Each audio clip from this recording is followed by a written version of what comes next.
Here's how I want to die. At a very old age, in my own home, surrounded by generations of my loved ones. When I imagine this scenario, I like to think that I've been blessed to know my great-grandchildren, to celebrate a minimum of 50, but preferably 60 years of marriage, and to know that my children have found happiness, love, and satisfaction. If I really get to orchestrate my leaving, I'd like my family to sing to me as my soul departs this world. I say this as if I have any choice in the matter. If there is anything that we've learned from this pandemic, it is that we can take virtually nothing in this world for granted. If we ever thought that we had even a modicum of control over our lives, we now know the truth. So much is out of our hands. It's one thing to know in the abstract that the world can be turned upside down in an instant. It is quite another to experience it firsthand. Letting go of the idea that we get to plan what tomorrow will look like has been a reality of this coronavirus. The only thing we can control is how we respond to the unpredictable. Collectively, we've experienced vast losses this year. Individuals in our community have lost parents, spouses, and siblings with no opportunity to grieve publicly and properly. Others have lost jobs, eliminating both their income and health insurance at a time when they are needed more than ever. Virtually all of us have missed out on life milestones or had our joy about them significantly diminished. Of course, there's no comparison between the loss of a life and the loss of an enjoyable opportunity. But the truth is that none of us will come out of this pandemic unscathed. All losses bring grief, and so we are all grieving in some way. Missed school days, play dates, college semesters and proms, and summers at camp. Lost Shabbat dinners, skipped birthday parties, and summertime barbecues. It is true, some of our family pictures will look the same as they did before, and others will be smaller, missing people. But make no mistake, we've all lost something to this germ. It's just a question of scale. The overarching theme of the Yamim Noraim, this year and every year, is that we don't control the narrative. Only God does. Our job is to give up control and to put our faith in the Holy One. Since March, we have been living in a months-long High Holy Day season, learning and relearning that we do not own our own destiny, and ceding control of our lives to God. I was 7 months pregnant when the world turned upside down. From the very first days of lockdown, I knew that I would need to enter a medical facility in the middle of a global pandemic. For months, each of us prayed that no one in our families would need to visit a hospital, to enter what felt like at the time an epicenter of death. But in the back of my mind, I knew that even if we stayed healthy and avoided the virus, the day would come when I would need to walk into a hospital and hopefully would be able to walk out COVID-free with a healthy baby. Planning can only take us so far. For all the social distancing, sanitizing, staying at home, and mask wearing that we've all done these past 6 months, at the end of the day, we each choose one of two options: live with unrelenting and overwhelming anxiety, or give into, perhaps even welcome, the unknown. I see this latter choice as welcoming God into my life. Making space for the unknowable means acknowledging that once I have taken the steps I can to minimize risk, the rest is in God's hands. Believing that takes away some of the anxiety, allowing me to fret less about the things that are outside of my control. Avot Rabbi Natan, a Jewish text from approximately 700 to 900 CE, tells of Rabbi Yochanan ben Zakkai's actions when the Second Temple was about to be destroyed. Death and despair were literally all around, so the rabbi had 2 of his disciples smuggle him out of the city in a coffin. They brought him to Vespasian, a Roman general and future emperor, from whom he managed to extract 3 favors: the health of Rabbi Tzadok, the survival of Rabban Gamliel's family, and the gift of the city of Yavna. This final promise would change the face of Judaism forever, as it would soon become the place from which the rabbis would rebuild our religion in an entirely new way. The destruction of the Second Temple was a turning point for Judaism. It is fair to say that without Yochanan ben Zakkai, we would not be here today. Judaism would not have survived the loss of our holy space. And if by some miracle it did, it would not be a Judaism that we would recognize. Yochanan ben Zakkai took a moment of deep despair and was able to find light, even some small amount, where it seemed that there was only darkness. A similar pivotal moment of hope in our shared history took place 72 years ago. Rising from the ashes of the Holocaust, our people created the state of Israel and once again reimagined what Judaism could look like. Abraham would not have recognized the Judaism of Moses. Moshe would not have identified with that of Yochanan ben Zakkai, and Rabbi Yochanan would not understand our modern brand of Judaism. This is by design. We have created a religion that can evolve with the changing of the world around it, while keeping our core values intact.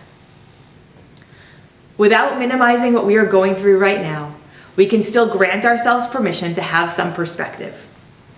While the personal losses are devastating, we are not experiencing the same level of destruction as the loss of the temple or of the Holocaust. Just the same, we can take inspiration from the Zionists and from Rabbi Yochanan ben Zakkai and find ways to recreate the sense of community, Torah, and prayer that have been missing from the past 7 months. Sometimes we'll find that we will be creating something entirely new, and we must accept that that is all right. I would much rather be seeing your smiling faces in Shul than speaking to you on Zoom. Other times, we will need to readjust our priorities and find meaning in things that have been there all along. This lets us know that there is a future to anticipate. In desperate times, it can be hard to look forward to any kind of future. We read about one such case this morning in the story of Hagar and Ishmael. On their darkest day, they were cast out from the only family they had ever known and left to wander the desert, alone and without sufficient sustenance. Hagar feared that death was near. Determined not to watch her son suffer and perish, she left him under a bush. As she walked away, she cried out to God, and she was answered. God's response was to open Hagar's eyes to the well of water in front of her, to cause her to see what was there all along, but to which she had been blind. Stripped of all defenses, Hagar had no choice but to make room for God in her moment of pain. And in that moment, she was able to fully see what she had been missing. There is so much to which our eyes have been opened this year. Things many of us pretended not to know, things we wished were not true. But there have also been blessings that we only came to appreciate in this time of crisis. Some people talk about the silver linings of COVID. With due respect, there are no silver linings of a pandemic that has cost nearly 1 million lives worldwide, wreaked havoc on the economy, and threatened our homes, livelihoods, and way of life. But there are moments of gratitude, and we ought to lift those up. Some families are reconnecting and growing closer. Some kids are discovering that they learn better at home than at school. Some people are enjoying having time to devote to their hobbies. This practice of recognizing the good, known in Hebrew as Hakarat HaTov, is healthy for all of us. In this time, we might be focusing on the negative, intensely comparing our situation to others and missing what we've lost. Instead, noticing the good in our lives is a powerful reminder of all that we still have. When we remove all the layers that are swept away by a pandemic, we might find that what remains is what matters most.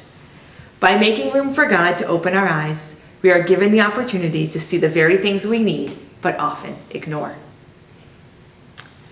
Rabbi Jordan Browning writes that we enter this High Holy Day season with twin desires. The first is to obliterate the memory of this year, to take 2020 and 5780 and wipe it from our collective consciousness. Who could blame us for wanting to erase all the frustration, the disappointment, the loneliness, and the immense loss? Our second desire, he says, is to really dig in, to sift through the wreckage and to examine all that has been revealed in this time. That which has come to light varies from the intensely personal to the sweepingly societal. Every year we are asked to delve deep into our souls and sift through the wreckage of the past year. Like cleaning out an attic, we divide the contents of our year into keep and throw piles. This time the process feels more fraught than usual, because for most of us, one of those piles is significantly larger than the other. I tend to prefer when Rosh Hashanah can act as a bookend for the year. If I've had a particularly rough year, the holidays offer some closure and a fresh start. The same is true for the secular New Year. Celebrating these holidays is a ritual for us. We close one year and we open another, putting behind us all that has happened and looking forward to all of the possibilities of a new year.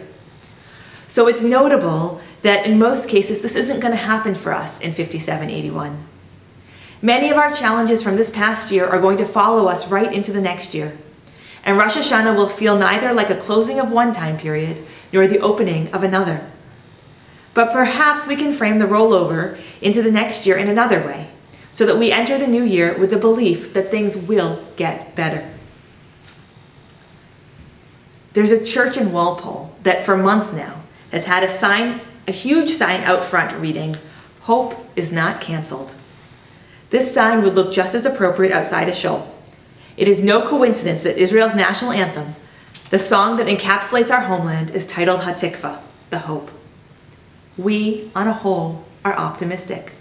We could never have made it through so many horrific experiences without believing that we would make it through. We are a people who know how to look at dark times and have faith that they will get better.